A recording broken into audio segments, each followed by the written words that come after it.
जय योगेश्वर।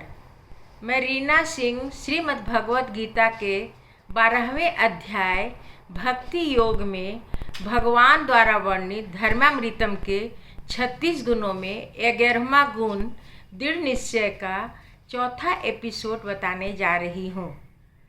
विद्यालय में छात्रों को तेल, साबुन, स्याही इत्यादि की विद्याएं भी पढ़ाई जाती है।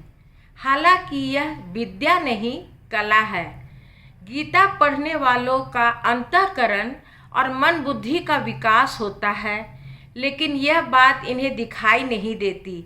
इसलिए ये गीता पढ़ना को अनुत्पादक श्रम बोलते हैं।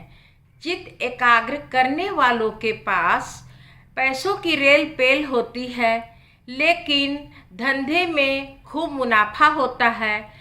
मित्रों की संख्या भी बढ़ जाती है, लेकिन इन्हें यह बात ज्ञात नहीं होता कि जब तक पैसा है तब तक मित्र है, पैसा समाप्त तो मित्र भी समाप्त। एक बहुत बड़ा व्यापारी कहता है कि शास्त्री जी, जब मैं दोपहर में अपने बंगले में बैठता हूँ तो तुरंत ही दरवाजे की घंटी बजने लगती है और यह आवाज़ सुनकर मुझे बहुत बड़ी व्यथा होती है कि आने वाला व्यक्ति मेरा जेब देखकर ही मेरे पास आता है।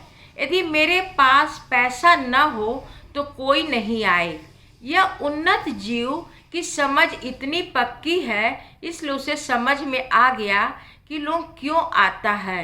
भगवान विकसित जीवन वाले को कहते हैं कि तूने जगत के और अपने ऊपर प्रेम किया होगा, लेकिन जब तुम्हारा मेरे साथ विवाह होगा तो जीवन बंद करना होगा और खेल शुरू करना होगा। जीवन बंद करना होगा, यह जीव को सहन नहीं होता। जीवन क्या है?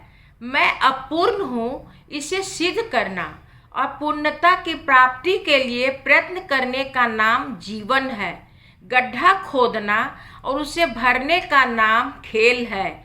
इच्छा करना और इच्छा की पूर्ति करने के लिए प्रयत्न करने का नाम जीवन क्रीड़ा है। यदि जीवन में इच्छा न हो तो जीवन ही बंद हो जाए। यदि मानव को खेल का आनंद तभी मिल सकता है जब जीवन हो, रुपया कमाता जाए और खेलता जाए, यही जीवन है।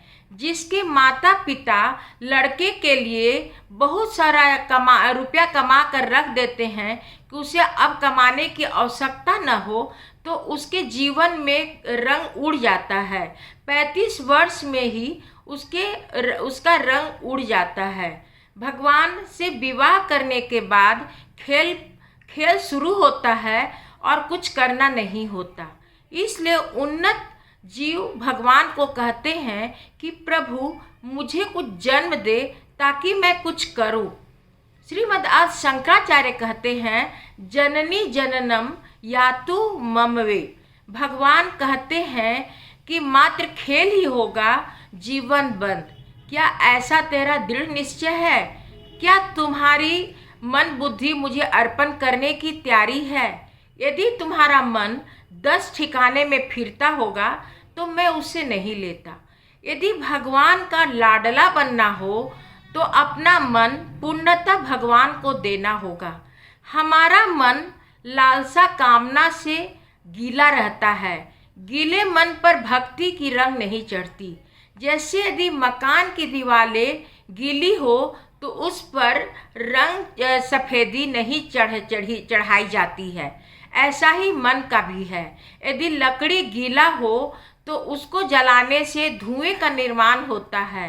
इसी प्रकार कामना लालसा से गीला मन यदि भक्ति करने लगता है तो उसके धुएं से पास पड़ोस के लोगों को तकलीफ पहुंचने लगती है। कितने ही लोग जब पूजा करने बैठते हैं तो घर वालों के जान जाने लगती है। वह जोर से चिल्लाने लगते हैं, फूल कहाँ है? आज फूल इतना कम क्यों है? मेरा आचमनी कहाँ है? मेरी पूजा का सामान ठीक से व्यवस्थित क्यों नहीं रखते हो? आदि आदि।